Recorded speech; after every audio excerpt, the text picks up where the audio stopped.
नमस्कार प्यारे कृषि योद्धाओं। मैं देवाराम सारण स्वागत करता हूं आप सबका सरोकार एग्री इंस्टीट्यूट के इस डिजिटल प्लेटफॉर्म पर और आशा करता हूं कि आप सब स्वस्थ होंगे, मस्त होंगे, अपनी पढ़ाई में जबरदस्त तरीके से व्यस्त होंगे। तो पिछली क्लास के अंदर अपन ने जेड शेड्यूल के बारे में बात की थी और अपन ने उसमें देखा कि जेड के फॉर्म है वो कब से शुरू होंगे, फॉर्म भरने की अंतिम तिथि क्या है, एग्जाम कब होंगे, एडमिट कार्ड कब रिलीज होंगे और जो अपने कॉलेज में काउंसलिंग होगी वो कब शुरू होगी, रिपोर्टिंग कब करवानी है, उन सब के बारे में अपन ने पूरे शेड्यूल के बारे में पिछली क्लास में बात की थी।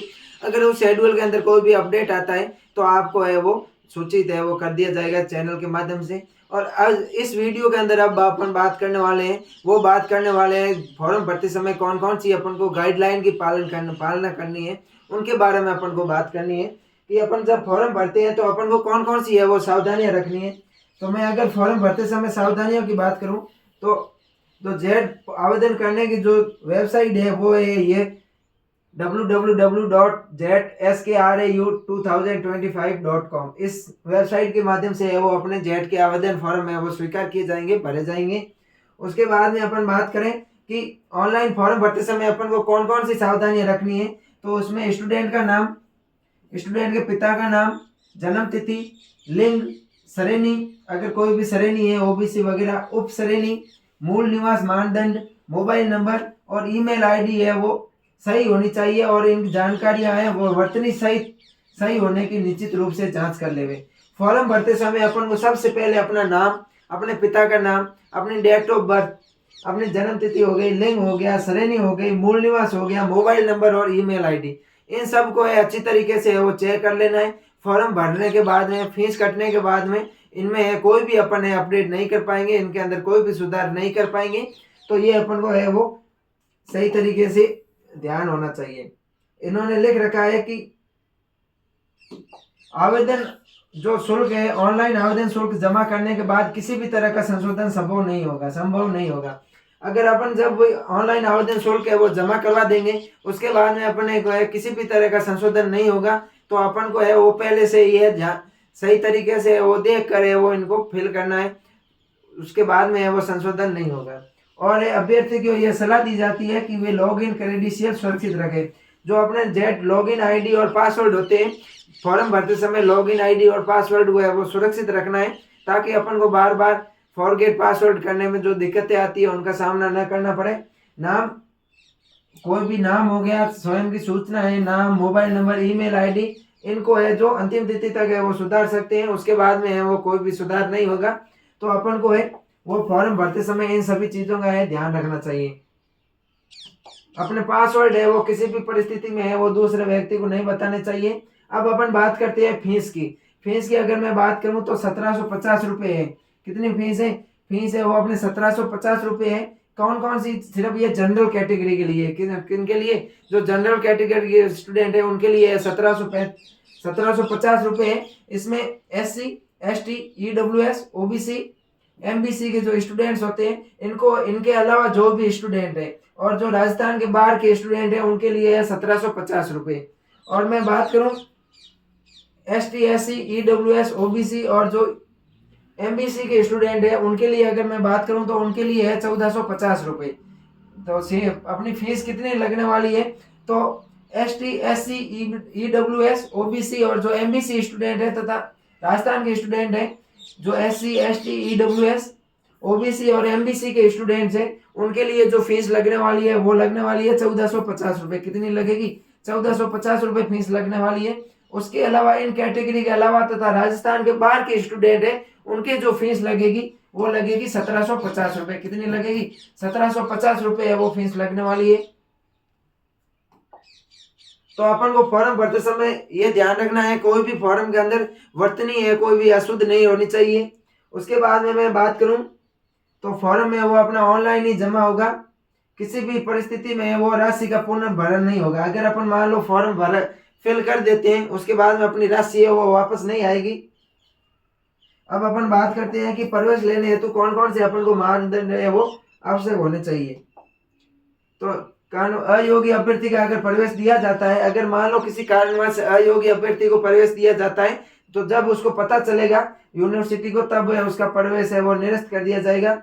अब अगर अपन बात करें शैक्षणिक योग्यता की, तो शैक्षणिक योग्यता में अपन को 12th पास स्टूडेंट है वो इस फॉर्म को फिल करने के लिए, एग्जाम को देने के लिए है वो एलिजिबल होते हैं। जिसमें कला वगैरह, जो कला और वाणिज्य विषय में जिन्होंने उच्च माध्यमिक कर रखी है, 10+2 कर रखी है, वो इस एग्जाम को देने के लिए योग्य नहीं होता है। कला वर्ग आर्ट्स के स्टूडेंट और वाणिज्य है जो कॉमर्स के स्टूडेंट है, वो इस एग्जाम को देने के लिए योग्य नहीं है। उसके अलावा एग्रीकल्चर संकाय, कृषि संकाय, जीव विज्ञान और मैथमेटिक्स के स्टूडेंट है, उसके अलावा जो अपने होम साइंस है उसके भी स्टूडेंट है, इस एग्जाम को है वो दे सकते हैं।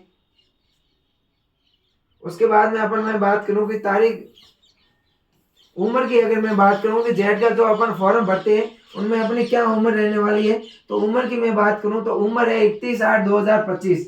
क्या 31/8/2025 को है अपनी न्यूनतम आयु 16 वर्ष हो जानी चाहिए, 16 वर्ष हो जानी चाहिए।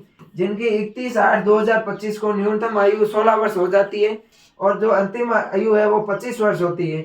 16 वर्ष न्यूनतम आयु 16 वर्ष है और अंतिम आयु है 25 वर्ष। उनके बीच के जितने भी स्टूडेंट हैं वो इस एग्जाम को है वो दे सकते हैं। उसके बाद में मैं बात करूं तो मूल निवास की बात करूं तो जो निजी विश्वविद्यालयों की 50% सीटों को छोड़कर है वो बाकी सभी सीटें है वो राजस्थान के स्टूडेंट्स के लिए है वो एलिजिबल होती है।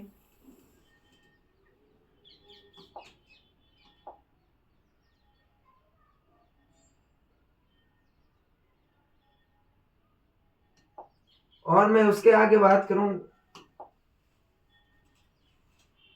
अपने जो ऑनलाइन फॉर्म भरने के जो निर्देश है वो कौन कौन से हैं उनके अगर अपन निर्देशों की बात करें तो ऑनलाइन आवेदन फॉर्म भरने की जो प्रक्रिया है वो 28 अप्रैल से है वो शुरू हो जाएगी। कब से शुरू होगी? 28 अप्रैल से वो शुरू हो जाएगी और 28 अप्रैल से 28 मई तक है इस फॉर्म की प्रक्रिया है वो चलेगी। और साइट है वो ये रही JETSKRAU2025.com, इस साइट पर है वो अपने जेट के फॉर्म है वो भरे जाएंगे। 28 अप्रैल से 28 मई तक है वो फॉर्म भरे जाएंगे। उसके बाद मैं बात करूं कि जो अपन ऑनलाइन फॉर्म भरवाते हैं उनसे पहले अपन को कौन कौन सी है वो तैयारियां कर लेनी चाहिए। तो अपने फोटो अपने पास होना चाहिए, लेटेस्ट फोटो होना चाहिए जिसका व्हाइट बैकग्राउंड होना चाहिए। फोटो का बैकग्राउंड कैसा होना चाहिए? फोटो का बैकग्राउंड है वो व्हाइट होना चाहिए, लेटेस्ट फोटो होना चाहिए, हस्ताक्षर होना चाहिए तथा दाहिने हाथ का अंगूठे का निशान होना चाहिए। राइट जो हैंड होता है, राइट थंब का, अपने राइट थंब का अंगूठे का निशान होना चाहिए, व्हाइट फोटो होना चाहिए और अपने हस्ताक्षर होने चाहिए। उसके अलावा मैं बात करूं तो फोटो की साइज है वो 30 से 50 KB के बीच के रखनी चाहिए। फॉर्म भरने से पहले अपन को फोटो की साइज कितनी रखनी है? 30 से 50 KB के बीच में रखनी है। फोटो JPG में, PNG, BAP इन सभी में हो सकता है और 28 पिक्सल रिजोल्यूशन का फोटो होना चाहिए। साइज होनी चाहिए 30 से 50 KB के बीच की। उसके बाद में मैं बात करूं हस्ताक्षर की बात करूं, सिग्नेचर की बात करूं तो सिग्नेचर होना चाहिए वो अपना होना चाहिए 10 से 30 KB के बीच का होना चाहिए। स्टूडेंट का सिग्नेचर कैसा होना चाहिए, किस साइज का होना चाहिए? 10 से 30 KB के बीच का होना चाहिए। और मैं अगर बात करूं राइट थंब की, दाहिने हाथ के अंगूठे की मैं बात करूं तो दाहिने हाथ के जो अंगूठा होता है उसकी जो सभी होती है उसकी साइज होनी चाहिए 10 से 30 KB। कितनी होनी चाहिए? दाहिने हाथ के अंगूठे की सभी होनी चाहिए वो 10 से 30 KB के बीच की है वो होनी चाहिए।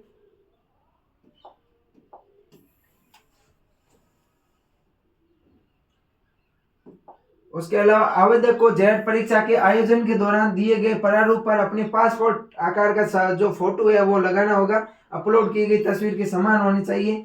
जो अपन फॉर्म भरते हैं, फॉर्म भरते समय अपना जो फोटो लगाएंगे वही का वही फोटो है, उसी टाइप का फोटो है। अपन जब जेट का एग्जाम देने जाएंगे तो वहां पर अपन को एक प्रारूप दिया जाएगा, तो वहां पर भी है वो फोटो अपलोड करनी है। तो अपन जब जेट का फॉर्म भरने जाए तो अपना फोटो है लगभग 8 से 10 फोटो है अपने एक्स्ट्रा पास में रख लेंगे, क्योंकि जब अपन जेट का एग्जाम देने जाएंगे तभी भी अपन को फोटो चाहिए, वो सेम फोटो है वो अपने होना चाहिए। उसके अलावा मैं बात करूं कि और अपन को कौन कौन सी सावधानियां रखनी है, और अपन को ध्यान रखना है कि आवेदक को ऑनलाइन आवेदन में आधार कार्ड की अंतिम 4 संख्या भरना जरूरी है। जो स्टूडेंट्स है जेट का आवेदन कर रहे हैं उनको है आवेदक फॉर्म में जो अपना आधार कार्ड है उसके अंतिम 4 अंक है वो भरना जरूरी होता है।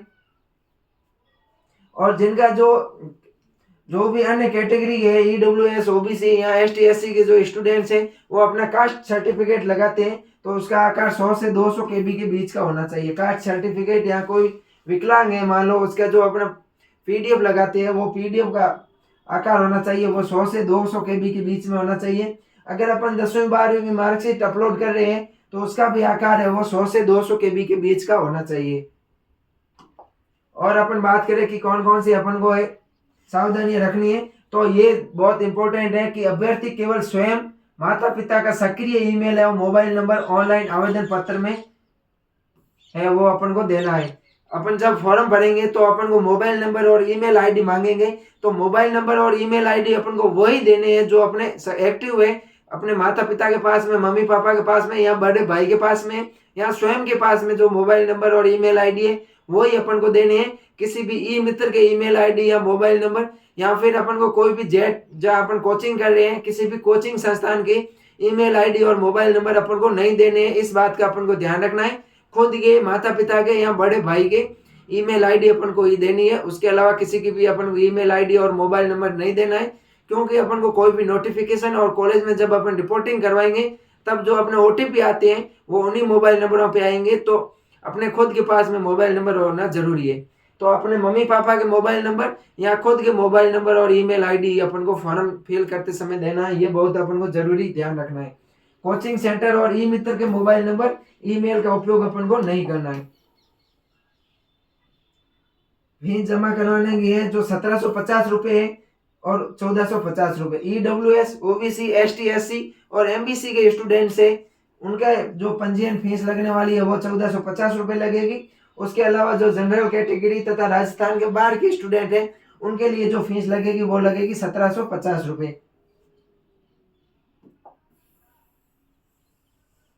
अपन को जब अपन फीस कटवाते हैं या फिर कोई भी अपन देते हैं तो अभ्यर्थियों को ऑनलाइन आवेदन फॉर्म पत्र भरने के दौरान अपना सक्रिय व्यक्तिगत खाता विवरण ही भरना चाहिए। जब अपना खाता विवरण मांगता है वो फॉर्म भरते समय, तो अपन को स्टूडेंट के स्वयं का या माता पिता का है वो खाता विवरण देना चाहिए। किसी भी ई मित्र संचालक या कोचिंग संस्थान के अपन को वो है खाते की जो अकाउंट की डिटेल्स है वो अपन को फिल नहीं करनी है, अपन को स्वयं की डिटेल्स है वो फिल करनी है। उसके बाद में भाई ये लिख रखा है कि किसी भी ई मित्र या कोचिंग संस्थान या किसी अन्य एजेंसी के खाते का विवरण है अपन को आवेदन में नहीं भरना है। उसके बाद में मैं बात करूं कि आवेदन जो अपन फॉर्म भरते हैं उसमें अपन को क्या ध्यान रखना है। तो ऑनलाइन आवेदन में संशोधन अगर आवश्यकता हो तो केवल आवेदन पत्र के शुल्क जमा करने की पूर्व ही किया जा सकता है, बाद में वो संशोधन नहीं किया जाएगा। फीस कटने के बाद में संशोधन नहीं होगा, फीस कटने से पहले ही संशोधन होगा। पासवर्ड को बहुत ही सुरक्षित रखना है, क्योंकि कोई भी आपके विवरण को बदल सकता है और किसी भी प्रकार का अगर कोई विवरण चेंज होता है तो उसमें आपको जेट कार्यालय है वो जिम्मेदार नहीं होगा। पासवर्ड विवरण है वो साझा किसी के साथ में अपन का साझा नहीं करना है। आवेदन पत्र का प्रिंट है अपन को निकाल के अपन सुरक्षित रख लेना है।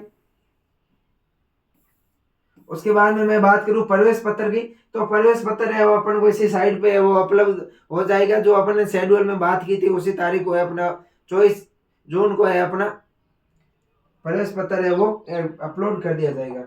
उसके बाद में मैं बात करूं प्रवेश पत्र को है वो प्रवेश प्रक्रिया के पूर्ण होने तक है अपन को सुरक्षित रखना है। उसके बाद में परीक्षा योजना की बात करें तो परीक्षा में अपन को इन सेक्टर के अंदर अपन एडमिशन ले सकते हैं। कृषि के अंदर, हॉर्टिकल्चर के अंदर, फॉरेस्ट्री, फिशरीज और खाद्य पोषण है फूड साइंस में अंदर अपन एडमिशन ले सकते हैं। OMR सीट पर मार्किंग के आधार पर ये वो मूल्यांकन किया जाएगा। ये अपन को ध्यान रखना है कि OMR सीट पर मार्किंग के आधार पर यह वो मूल्यांकन किया जाएगा। जो OMR सीट आएगी उसके अंदर अपन को गोला भर के मूल्यांकन करना है। अंकन योजना की बात करूं तो OMR सीट पर प्रत्येक पर्सन के लिए 5 विकल्प हो गए। उनमें से अगर अपन को किसी आंसर को भरना है तो A, B, C तथा D होगा। अगर अपन उस आंसर को छोड़ना चाहते हैं, क्वेश्चन को छोड़ना चाहते हैं, तो उसके लिए अपन को E ऑप्शन है वो भरना पड़ेगा। E ऑप्शन को है काला करना पड़ेगा। इसमें नकारात्मक अंक होगा। प्रत्येक गलत उत्तर के लिए 1 अंक काटा जाएगा और प्रत्येक सही उत्तर के लिए 4 अंक दिए जाएंगे। प्रत्येक सही उत्तर के लिए 4 अंक दिए जाएंगे और प्रत्येक गलत उत्तर के लिए 1 अंक काटा जाएगा। योग्यता सूची है वो केवल परीक्षा में प्राप्त अंकों के आधार पर ही है वो तैयार की जाएगी। यदि किसी स्टूडेंट को नेगेटिव मार्किंग आती है, किसी स्टूडेंट का 0 अंक या फिर अगर मान लो माइनस में नंबर आते हैं तो वो काउंसलिंग की प्रक्रिया से बाहर हो जाएगा। अब अपन एग्जाम की बात करें तो एग्जाम में अपन को 29 जून को है वो लगेगा सुबह 11 बजे से दोपहर 1 बजकर 10 मिनट तक है वो अपन जेट का एग्जाम में 29 जून को है रविवार के दिन है वो होगा। अपन को सुबह 9:30 बजे से 10:30 बजे तक है अपन को एग्जाम सेंटर के अंदर है वो एडमिट होने के एग्जाम सेंटर के अंदर अपन को प्रवेश से है वो करवाने दिया जाएगा। प्रवेश से 9:30 बजे से 10:30 बजे तक है वो रहेगा। 11 बजे अपना एग्जाम शुरू हो जाएगा। एग्जाम से जस्ट आधा घंटा पहले 10:30 बजे अपन को एग्जाम सेंटर के अंदर घुसने नहीं दिया जाएगा।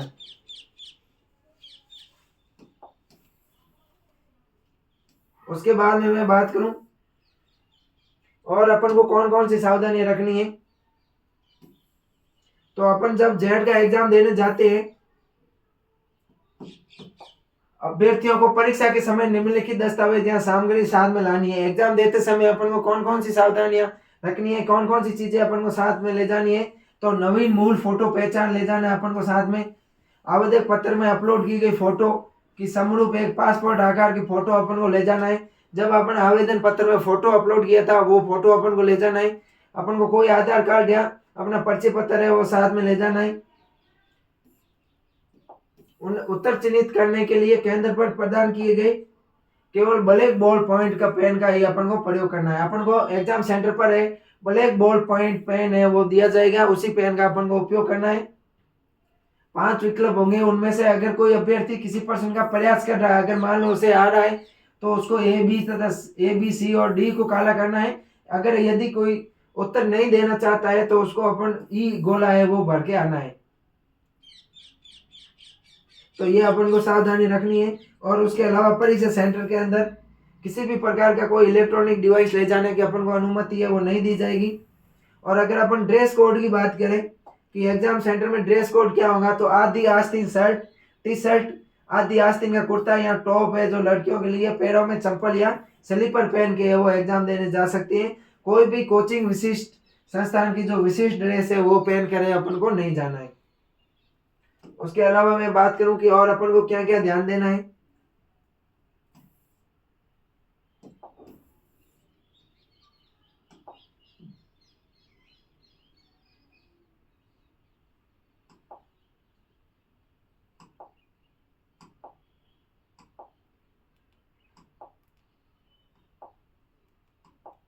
और अपन बात करें सर्टिफिकेट की कि अपने जो सर्टिफिकेट है वो डिफेंस या जो अपने पार्लियामेंट्री या पुलिस वर्ड्स के जो सर्टिफिकेट है उसका प्रारूप है वो इस प्रकार से वो रहने वाला है। उस सर्टिफिकेट के ऊपर अपने फोटो और अपने पिता की फोटो है वो लगे रहने चाहिए। इस प्रकार से वो अपना सर्टिफिकेट है वो होना चाहिए।